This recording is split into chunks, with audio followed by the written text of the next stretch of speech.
వాళ్ళు చూసుకుంటారు ఇక. ఓం ఓం అయంత ఇద్మ ఆత్మా జాత వేదస్తే నేద్యస్త వర్ధస్వ చేద్దవర్ధయచ్చాస్మాన్ ప్రజయా పశుభిర్ బ్రహ్మవత్సేనాన్నాద్యేన సమేదయ స్వాహ. ఓం స్వాహ ఇదం సవిత్రే ఇదం జాతవేద ఇదమగ్నే జాతవేద ఇదం నమః. ఒక చేతిని పక్కన పెట్టిన చేయి పక్కన పెట్టుకోండి, మనం చేసేయండి. చేయి పట్టుకోండి, మంచిగా ముంచండి, నిండా ముంచండి. నిండా ముంచేసి తర్వాత కింద దానికి ఏం రాయకండి. ఓం అయంత ఇద్మాత్మా జాతవేదస్తే నేద్యస్తవర్ధ స్వజేద్ధవర్ధయచ్చాస్మాన్ ప్రజయా పశుభిర్ బ్రహ్మవత్సేనాన్నాద్యేన సమేదయ స్వాహ. ఓం స్వాహా ఇదమగ్నే జాతవేద ఇదం నమః. మీరు గుర్తుంచుకోండి, బాగా గమనించండి. మీ నుంచి స్వాహ అది స్వాహ వెళ్తుందా ముందు, నెయ్యి వెళ్తుంది చూసుకోండి.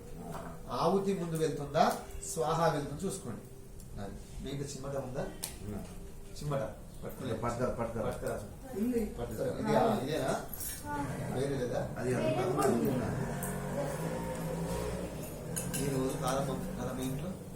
ఇంతకుముందు ఎప్పుడు చేయరు కదా? దీపాయనం చేసుకున్నారని అర్థమైందా? వస్తుంది. అయితే కొద్దిగా కొత్త కాబట్టి కొన్ని అవంతరాలు. ఇప్పుడు నేను యజ్ఞకుండం నిర్మించిన కారణం నేను తెచ్చుకోమని చెప్పింది. ఇది కుండం ఏమైందంటే, ఈ కుండము ఇంకా సగం సముద్రం ఉంటాయి, ఈ సముద్రం ఉంటాయి కదా, అట్లా సముద్రం పెట్టేసి నీకు ఇబ్బంది ఉండదు. ఇది తక్కువ ఎక్కువ సమయం కాదు, ఒక 16 ఆవుతులు 18 ఆవుతులు కొన్ని ఆవుతులు పనిచేస్తుంది. చిన్న కుండం ఉంటుంది. అది పెద్దగా అనుకోండి, మీరు అరగంట గంట సేపు యజ్ఞం చేయొచ్చు. మా సమయంలో మంచిగా పెద్ద పెట్టుకోవచ్చు. అట్లా ఇది కింద పడవ అప్పుడుగా సముద్రాలు పెద్ద అయిపోయినాయి, చిన్న. అదే ఎన్నుకున్నాం అనుకోండి, పెద్దగా ఉంటుంది, మంచిగా కుండ మంచిగా ఉంటుంది. నలుగురు కూర్చొని చేసుకోవచ్చు, 10 మంది కూర్చున్నా ఇబ్బంది ఏమి ఉండదు. అట్లా. ఓం అయంత ఇద్మాత్మా జాతవేదస్తే నేద్యస్తవర్ధ స్వజేద్ధవర్ధయచ్చాస్మాన్ ప్రజయా పశుభిర్ బ్రహ్మవత్సేనాన్నాద్యేన సమేదయ స్వాహ. ఓం స్వాహా కొద్దిగా కష్టం. ఓం అలవాటు కదా. ఓం అయంత ఇద్మాత్మా జాతవేదస్తే నేద్యస్తవర్ధ స్వజేద్ధవర్ధయచ్చాస్మాన్ ప్రజయా పశుభిర్ బ్రహ్మవత్సేనాన్నాద్యేన సమేదయ స్వాహ. ఓం స్వాహా ఇదమగ్నే జాతవేద ఇదం నమః. మీ స్వాహ యజ్ఞకుండంలోకి వెళ్ళిన కారణం అతి వచ్చింది. ఇది ఈశ్వరుడు గమనిస్తుంది. స్వాహ ముందు రావాలి, ఆవుతి తర్వాత వెళ్ళాలి. గుర్తుంచుకోండి. నాకు ఎన్ని గంటలు బొమ్మ చేసినా కానీ హాయిగా ఉంటుంది. నాకు అసలు ఏమనిపించదు, అసలు కన్ను మండలం ఏముండదు అసలు. ఎందుకు మరి ఎంతోమందికి అంటున్నారు అది అవుతుంది, నాకు ఇది ఏమనిపించదు, అసలు అనిపించదు. అవుతుంది కొద్దిగా ఎక్కడన్నా, అసలు అట్లా అవుతుంది, కొద్దిగా అవుతుంది. అభ్యాసం ఎందుకంటే అది ఏం కావాలి, మహాప్రాణం కావాలి. అవుతుంది మరి, కష్టం లేకుండా ఏ పని అవుతుంది? అయిద్దా? ఇంతకుముందు కట్ల పోయి పెట్టుకొని వంట చేసేవాళ్ళు కదా, చేసింది మీ అత్తింట్లో కట్ల పోయా ఏం పోయా ఉండే గ్యాస్ స్టవ్ కట్ల పోయి ఎప్పుడైనా గుర్తుందా? గుర్తుందా? మీరు భగవంతుడు మీ అమ్మకు 3 కొడుకులు ఇచ్చిండు ముందు. అందరు మగరాయిలే. అంటే ఏమిటి? మగవాళ్ళు చేసే పని చేసిండ్రు, ఆడవాళ్ళు చేసే పని చేసిండ్రు.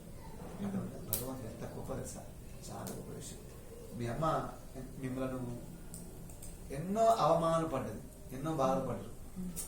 ఒకరి తర్వాత ఒకరు కన్నప్పుడు కూడా ఏమనుకో, భగవంతుడికి ఇప్పుడు అర్థమవుతుంది మందికి, అందరికి. ఇప్పుడు వాళ్ళు ఎంత బాధ పెట్టినరో, ఎంత బాధ ముఖం పట్టి, కొంతమంది ముఖం మంది అంటారు, కొంతమంది ముఖం వెనుకలు అంటారు. అన్నా సరే బాధపడి ఉంటుంది, బాధపడుతుంది. కానీ ఈ రోజున చక్కగా బండి నడుపుతుంటే, చదువుతుంటే, మాట్లాడుతుంటే, ఒక మనిషి మాట్లాడినట్టుగా ధైర్యంగా మాట్లాడుతుంటే చెప్పండి మీరు, ఆ తల్లి ఎంత చక్కగా గంభీరంగా మాట్లాడినా ఆమె మీదకి మగ మనిషి రావడానికి ధైర్యం సరిపోదు. అది ఎందుకంటే ఆ శక్తి పరమాత్మ మనకి ఇచ్చింది, వాడుకుందాం. ఓం అయంత ఇద్మాత్మా జాతవేదస్తే నేద్యస్తవర్ధ స్వజేద్ధవర్ధయచ్చాస్మాన్ ప్రజయా పశుభిర్ బ్రహ్మవత్సేనాన్నాద్యేన సమేదయ స్వాహ. ఓం స్వాహా. మీరు గమనించండి. ఓం స్వాహ తర్వాత యజ్ఞకుండం అది వెళ్ళాలి. ఓం స్వాహ తర్వాత వెళ్ళాలి. పొడుగులో పెడతాం, పొడుగులో పెట్టాలి. పడుతుంది చూద్దాం. సరే, మీరు ఓం స్వాహ అని వేయండి.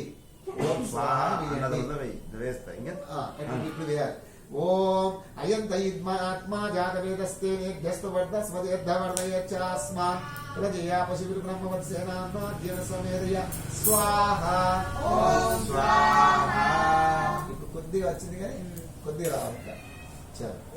ఓం అయం తైద్మాత్మా జాతవేదస్తే నేభ్యస్తు వర్ధస్వదేర్ధవర్ధయచ్చాస్మాన్ ప్రజయా పశుభిర్ బ్రహ్మవత్సేనాద్య సమేరయ స్వాహ. ఓం స్వాహ. ఇప్పుడు వచ్చింది కదా. ఓ చెయ్యంగా అదే వస్తుంది. ఓం అయం తైద్మాత్మా జాతవేదస్తే నేభ్యస్తవర్ధస్వదేర్ధవర్ధయచ్చాస్మాన్ ప్రజయా పశుభిర్ బ్రహ్మవత్సేనాద్య సమేరయ స్వాహ. ఓం స్వాహ. ఇదమగ్నే జాతవేదసే ఇదం నమః.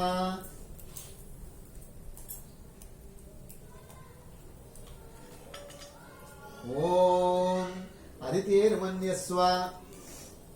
ఓం అనుమతేర్మన్యస్వ. ఓం సరస్వతేర్మన్యస్వ. ఓం స్వాహ. ఓం దేవసవిత ప్రసవయజ్ఞ ప్రసవయజ్ఞపతిమగాయ దివ్య గంధర్వహాకేత బహుకేత నమ్నాథ వాచస్పతి వాచం నస్వదతు. ఓం స్వాహ. చూడండి, ఇప్పుడు ఏది తీసుకున్నానా? ఇది తీసుకున్నా. ఇది కొద్దిగా ఈ ఇబ్బంది ఉండవు. మనం పట్టించుకోవాలి, నువ్వు చావాల్సిన అవసరం ఇక అటు పడుతుందో ఇటు పడుతుందో అని ఎప్పుడు గుర్తుంచుకో.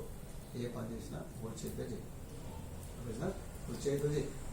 అయితే అవసరం వస్తే కుడి చేయి పని చేసేటప్పుడు ఉంటే ఎడమ చేయి తీసుకోవచ్చు, వాడుకోవచ్చు. కానీ కుడి చేయి కాలి ఉంచి ఎడమ చేతితో వాడాలి, గుర్తుంచుకోవాలి. అది ఇష్టమా ఇంకోటి అనేది పక్కన పెట్టాలి. అది తర్వాత విషయం, దాని పెద్ద దోషమే తీసుకోకుండా ప్రయత్నం చేయండి, ఫలితం ఉంటుంది. ఉంటుందా? సరే, ఇప్పుడు ఓం నేను తీసుకున్నాను, తీసుకుంటే చూడండి. ఓం అగ్నయే స్వాహ. ఓం స్వాహ. ఓం అగ్నయే స్వాహ. దార ఇదమగ్నయే ఇదం నమః. ఓం సోమాయ స్వాహ. ఓం స్వాహ. ఇదం సోమాయ ఇదం నమః. ఓం ప్రజాపతయే స్వాహ. ఓం స్వాహ. ఇదం ప్రజాపతి ఇదం నమః. ఓం ఇంద్రాయ స్వాహ. ఇదం ఇంద్రాయ ఇదం నమః. మీరు లోపలికి పోనక్కర్లేదు, సామాగ్రి కానీ ఇది కానీ. ఈ రోజు చేసినాం కదా, మీరు 4 సార్లు యజ్ఞం చేస్తే మీకు తెలిసిపోతుంది విషయం చక్కగా. అర్థమైనా? యజ్ఞం చేయాలి. అమ్మ ఎప్పుడు యజ్ఞం అడగాలి. నువ్వు ఎవరు అడగాలి? ముందు పృథ్వీకి అడగాలి కదా, పృథ్వీకి అడగాలి. అది పృథ్వీకి అడగాలి. ఇంకా సరిపెడుతుంది ఇంకా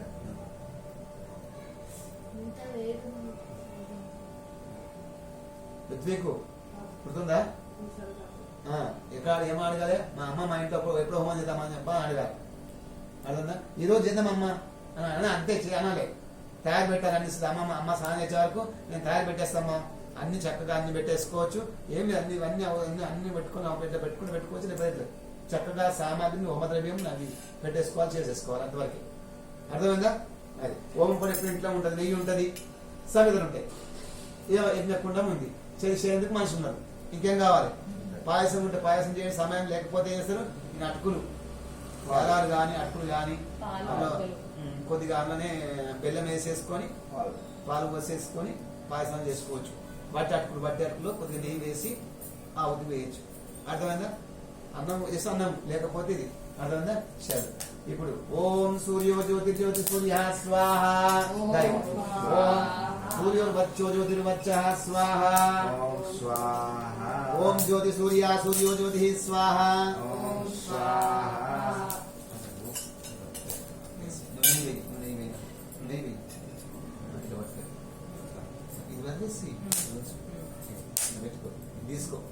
తీసుకొని నేసుడు అట్లా వేసేయండి. ఓం సూర్యోర్వర్చో జ్యోతిర్వర్చః స్వాహ. ఓం స్వాహ. ఓం జ్యోతి సూర్యో జ్యోతి స్వాహ. ఓం స్వాహ. ఓం సజుర్దేవేన సవిత్రా సజు వృషచేంద్రవత్య జుషానః సూర్యో వేతు స్వాహ. ఓం స్వాహ. మౌనిక సంతోష్ వాళ్ళు వేరే కూర్చుని పెట్టి యజ్ఞం చేపిస్తారు. అతను నేను చేయడమే కాదు, చేస్తే చేస్తే ఏం చేస్తారు, ఇతరులతోని చేయిస్తారు. ఏం కావాలి చెప్పు. ఒకరిని గెలిపించడం అంటే మనం ఓడిపోయినట్ట, మనం తగ్గినట్టు. తగ్గినట్టు కూడా కాదు.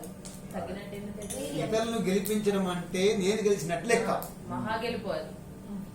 ఇతరులను గెలిపించడం అంటే నేను గెలిచినట్టు లెక్క. ఇతరులను ఓడించడం అంటే నేను ఓడిపోవడం లెక్క. ఇది బాగా గుర్తుంచుకోండి, బాగా ఇటువంటి వాక్యం గుర్తుంచుకోండి. ఈ సమాజంలో కనిపిస్తుంది. నేను గెలవాలి, నేను గెలవాలి కాదు. ఇతరులను గెలిపిస్తే మీకు సుఖాన్ని ఇచ్చే పని, మీకు సుఖం కోరుకుంటుండ్రు, నేను సహకరిస్తే సుఖం నీకు వస్తుందా నాకు వస్తుందా? మొట్టమొదటి సుఖం నాకే వస్తుంది, కానీ నాకు తెలియదు. అందరి ఉన్నతిలోనే తమ ఉన్నతి కారణని తలంచవలైను. అందరి ఉన్నతిలోనే తన ఉన్నతి కారణని తలంచవలైను. నిరంతరం ఒకరు బాగుపడితే నేను బాగుపడతా, నేను చెడిపోను. కానీ మనం అనుకుంటామంటే వాడు బాగుపడితే నేను చెడిపోతున్నా అనుకుంటాను, వాడు గెలిస్తే నేను గెలుస్తా ముందు. అందుకోసమే ఎప్పుడు ఎదుటి వాడిని గెలిపియాలి.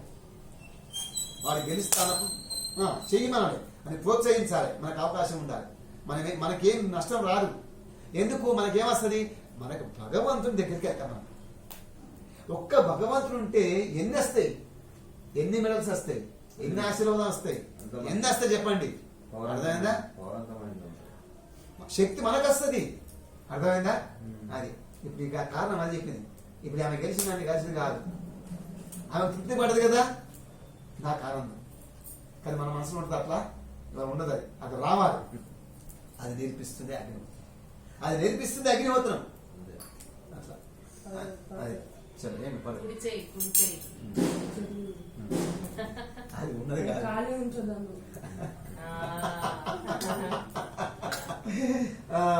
కరెక్ట్. కానీ అయితే ఖాళీ ఉంచడం అంటే ఏంటంటే ఇక్కడ గమనించడం. ఇప్పుడు ఇది పని చేస్తున్నప్పుడు వేరు, పట్టుకున్నప్పుడు ఇది పట్టుకొని ఇది వదిలేసి ఇది తీసుకోవచ్చు. ఇక్కడ రెండు బాగా అంటే ఎప్పుడు మన జ్ఞానానికి పదును పెట్టాలి, మనం పదును పెట్టాలి. అమ్మ చెప్పినట్టుగానే నాన్న చెప్పినట్టుగా కాదు. అక్కడ పనిని బట్టి, సందర్భాన్ని బట్టి, సమయాన్ని బట్టి నువ్వు మార్చుకోవాలి. అప్పుడు ఇంకేమైందంటే నీలో జ్ఞానం వికసిస్తుంది, నీలో జ్ఞానం ప్రకాశిస్తుంది, నీలో జ్ఞానము ప్రకాశిస్తుంది, నీకు అభివృద్ధి అవుతుంది. నీకు తెలుస్తుంది. అప్పుడు వాళ్ళు చెప్పినట్టుగానే అది పని వాళ్ళు చెప్పినట్టుగా ఉంటది, కానీ నువ్వు కొత్త మార్పు చేసినట్ల నీ దగ్గర టెక్నిక్ ఉండాలి. అది అగ్నిహోత్రం చేయాలి. నేను చేసినట్టు ఇస్తే కాదు, ఇంకా మార్పు చేయాలి. కానీ అగ్నిహోత్రం కుండము మారదు, మంత్రం మారదు, చేసే విధానం మారదు. ఏమిటిది? మార్పులు. ఒక వేసిన గ్లాస్ పెట్టండి, మొత్తం చుట్టూ గ్లాస్ పెట్టండి, గ్లాస్ మధ్యలో యజ్ఞకుండం పెట్టండి. దాంట్లో ప్రతి ఒక్క టెక్నిక్ అక్కడ ఉంది. నేను చూసిన నేను ఎప్పుడు చూద్దే మన ఆసనం కొత్త వాళ్ళు ఆర్య సమాజంలో పెట్టిన వాళ్ళకి ఇచ్చిన స్థలంలో ఆ యజ్ఞకుండం నేను చూడలేదు. ఎప్పుడు అది చాలా బాగుంది. చుట్టూ గ్లాస్ ఉంది, అందులో ప్రత్యేకంగా ఏర్పాటు చేసిన కింద స్టాండ్ లాగా. ఇది కొత్త నూతన విద్యా విధానం, వేదోక్తంగా ఉండాలి. మళ్ళీ అది అర్థమైందా? అది మారద్దు, అది మనం మార్చదు కూడా అసలు. అర్థమైందా? మార్పు చేయాలి. అర్థమైందా? నువ్వు చూడు ఋత్వికు, మళ్ళీ సరే యజ్ఞం వచ్చినప్పుడు యజ్ఞం చేసిన నీలో ఎటువంటి మార్పు వస్తుంది తెలుస్తుంది. ఎవరు చెప్పక్కర్లేదు, మనకు వినాలి అంతే. మనం మాట్లాడదు. మనం మాట్లాడితే ఏమైపోతుంది? మనం లోకవైతం. మనం మాట్లాడదు. మనం మా చేతులు పని చేయాలి అంతవరకు, కళ్ళు పని చేయాలి అంతవరకు, ఏం మాట్లాడదు. అర్థం? ఎంత మాట తగ్గించుకుంటే అంత లాభం ఉంటుంది. మాట్లాడాలి, కానీ అవసరం వస్తేనే మన నెయ్యి వేయండి. ఇక్కడ చూసుకుంటుంది ఎప్పుడప్పుడు నెయ్యి, నూనె, నెయ్యి, మంట ఆగం చూసుకోవాలి. ఇవన్నీ ఒక ప్రత్యేకమైనటువంటి క్రియలు. అగ్గిపెట్టేది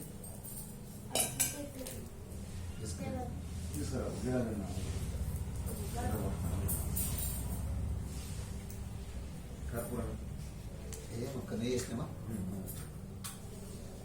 నెయ్యి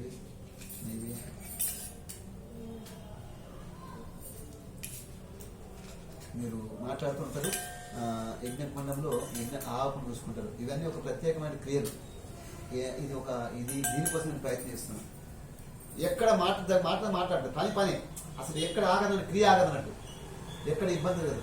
ఒక ఎందుకు వస్తుందంటే మనము అన్ని సరైన సమాధానం సక్రమంగా లేకపోవడం వల్ల వస్తుంది, లేకపోతే రాకపోగా. అర్థమైనా? కొత్త కాబట్టి వస్తుంది, కొత్త మనం భరించలేము. నాకేమనిపించట్లేదు. ఒకసారి దాన్ని ఆపి మళ్ళీ కొత్తగా మళ్ళీ కొద్దిగా 8 నిమిషాలు చూసుకొని వీడియో మళ్ళీ పెట్టేసి రావు ఆపరేట్ సరే ఇప్పుడు మనం ఆపే. ఓం